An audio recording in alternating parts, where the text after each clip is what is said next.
தந்தை, மகன், தூய ஆவியின் பெயராலே ஆமேன். மூவொரு கடவுளுடைய அருளும் ஆசீரும் பாதுகாப்பும் வழி நடத்துதலும் உங்களோடு இருப்பதாக. பொதுக்காலம் 10வது வாரம் வெள்ளிக்கிழமை. இயேசுவில் என் அன்பு சொந்தங்களே, இன்று ஜூன் மாதம் 13ஆம் தேதி புனித பதுவை அந்தோணியாருடைய விழா. நன்னாக்கு அழியாத போதகராக, இறை வார்த்தையை போதித்தவராக வாழ்கின்ற பொழுதே இறைவனுடைய மகத்துவத்தை அனுபவித்து அதை பிறருக்கு பகிர்ந்து கொடுத்து அற்புதங்கள் வழியாக உள்ளங்களை ஆண்டவர் பால் ஈர்த்தவராக, குழந்தை இயேசுவை கையிலே தாங்கிட பாக்கியம் பெற்றவராக வாழ்ந்த புனிதருடைய விழாவை கொண்டாடுகின்ற இந்த நாளிலே நாமும் இறை வார்த்தையின் மீது, இறை அன்பிலே நிலைத்திருக்க அருள் வேண்டுவோம், வாஞ்சித்து தேடுவோம், வார்த்தைகளை வாழ்வாக்க முயற்சிப்போம்.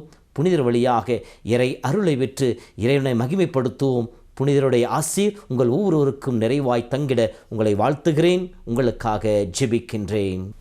யோவான் புத்தகம் 14:18 என் அன்பு சொந்தங்களே, இயேசு இவ்வாறு சொல்லுகின்றார், உங்களை நான் திக்கற்றவர்களாக விடமாட்டேன், உங்களிடம் திரும்பி வருவேன் என்று சொல்லி.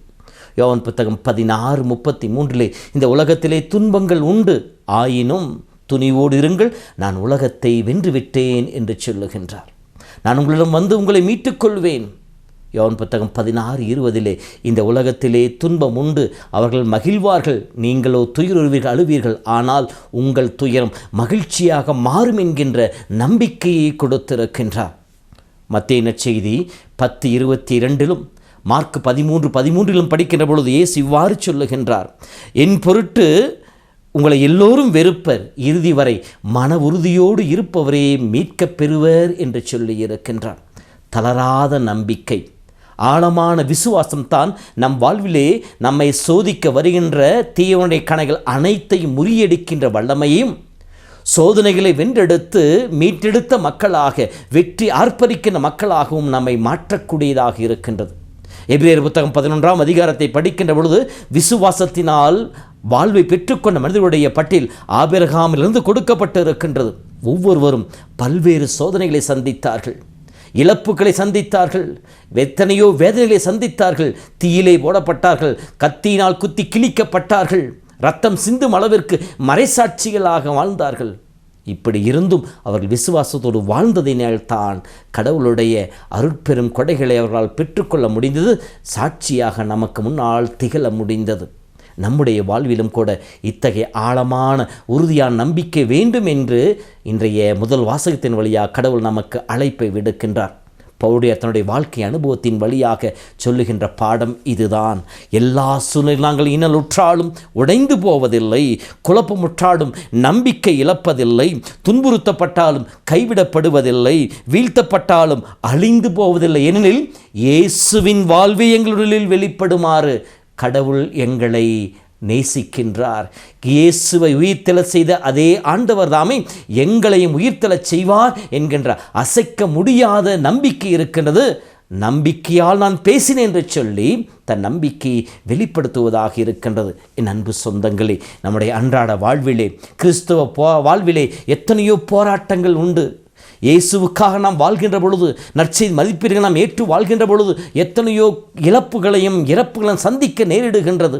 ஒவ்வொரு நாளும் நாம் பல கஷ்டங்களை அனுபவித்துக் கொண்டிருக்கின்றோம். கிறிஸ்தவன் என்பதற்காக எத்தனையோ இழப்புகள் நாம் சந்தித்து கொண்டிருக்கின்றோம். உறுதியோடு இருப்போம். எது வந்தாலும் என் தேவன் அனைத்திலும் இருந்து எங்களை காக்க வல்லவர் என்கின்ற அந்த நம்பிக்கையோடு நாம் தொடர்ந்து நடப்போம்.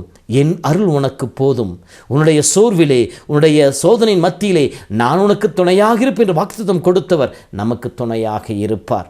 ஆகவே நம்முடைய அன்றாட வாழ்வில் நாம் கடந்து போகின்ற எதிர்ப்புகளை, ஏமாற்றங்களையும் கண்டு மனமுடைந்து போகாமல், மனம் தளர்ந்து போகாமல், புத்துணர்வோடு இயேசுவோடு இணைந்து இயங்குவோம். எல்லா சூழ்நிலைகளிலும் ஆண்டவர் எனக்கு துணையாக இருக்கின்றார். எந்த நொடிப்பொழுதும் அவர் என்னை விட்டு விலகுவதுமில்லை, என்னை கைவிடுவதுமில்லை என்கின்ற அந்த நம்பிக்கையிலே வாழ்வோம். ஒவ்வொரு நாளும் ஒவ்வொரு மணித்துளியும் நமக்கு ஆசி பெற்றதாய் மாறும். துன்பத்தின் மத்தியிலும் மகிழ்ந்திருக்கின்ற, இழப்பின் மத்தியிலும் இன்புற்று துதித்து பாடுகின்ற வல்லமையை கடவுள் நம் ஒவ்வொருவருக்கும் கொடுப்பாராக. ஆண்டவர் உங்களோடு இருப்பாராக. எல்லாம் வல்ல இறைவன் தந்தை, மகன், தூய ஆவி உங்களை உங்கள் குடும்பத்தை ஆசீர்வதித்து பாதுகாப்பாராக. ஆமென். ஆண்டவர் துணை இருப்பார், ஆபத்து அழகாது, மதில் போல் சூழ்ந்திருப்பார், துன்பங்கள் நெருங்காது. கலங்காதே மனமே, கலங்காதே மனமே, அன்பான தேவன் அரவணைப்பார். கலங்காதே